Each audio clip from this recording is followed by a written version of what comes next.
Good morning and welcome to Manna in the Morning. I'm Adele Tiert and I'm coming to you live from Tilburg in South Africa as usual.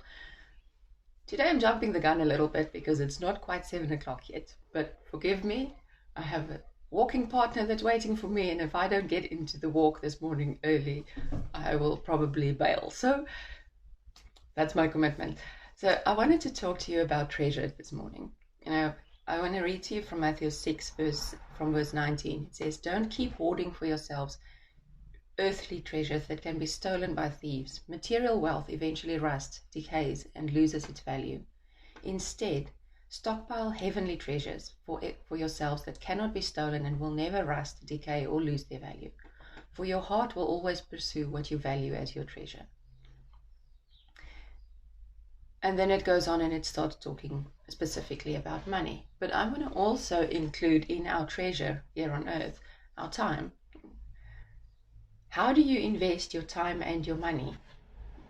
Because that would usually show you what you truly value and treasure in your heart. And the way that we store up heavenly treasures is by investing our time and our money down here into heavenly things. So if you want to grow in certain spiritual areas, invest your time and your money there. And I find that for many of us, because our world around us is so focused on the material, that sometimes it's more difficult for us to invest our money into our spiritual growth. There's this ridiculous concept in the broad church that I see in so many Christians, that everything that pertains to spiritual growth needs to be free. And I want to propose to you that that is a spirit of mammon that is saying that. Because why do we want to argue about it? Why do we want to insist that ministers make their books, their courses, their tools and materials that will help you to grow spiritually? Why do we want to insist that that be free? Because yes, while the gospel is free, it is not free to get it to you. Getting it to you costs something. Not to mention that the book that so-and-so wrote about the topic that you want to be growing in, that you can get an impartation from by buying a book, and a book does not cost a lot of money. I see people bickering about the fact that they sell a book. And I think that's ridiculous. Because them writing the book, in order to be able to write the book, did not come free for them. They invested hours, lots of time, often also money, to grow in that area, to develop that spiritual area.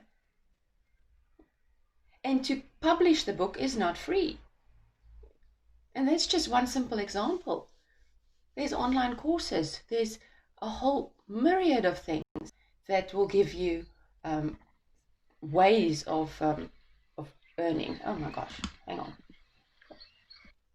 There we go. Ways of growing spiritually that you can accelerate by not only investing your time, because you can get from investing your money into something where someone else has invested a lot of time. You can save yourself a whole lot of time for not having to go through all of the detailed studies and experiences and everything yourself. Now that is one way to do it. You can invest the years and years and years of time and practice yourself, or you can accelerate that process by investing your money into a course or a program or a book, multiple books, written by people who have invested the time, created by people who have invested the time to develop that area, so that they can package it and give it to you in a more processable form, so that you can start implementing and practicing it faster. But are you holding on so tightly to your time and especially to your money that you stunt your spiritual growth?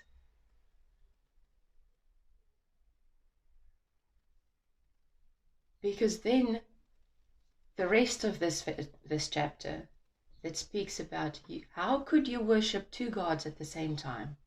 You will have to hate one and love the other, or be devoted to one and despise the other. You can't worship the true God while enslaved to the God of money. So don't hold on to your earthly treasures so tightly that you sacrifice the heavenly treasures for it. I'll leave you with that little thought to ponder for the weekend, and I'll see you again next week. Have a lovely weekend. Cheers.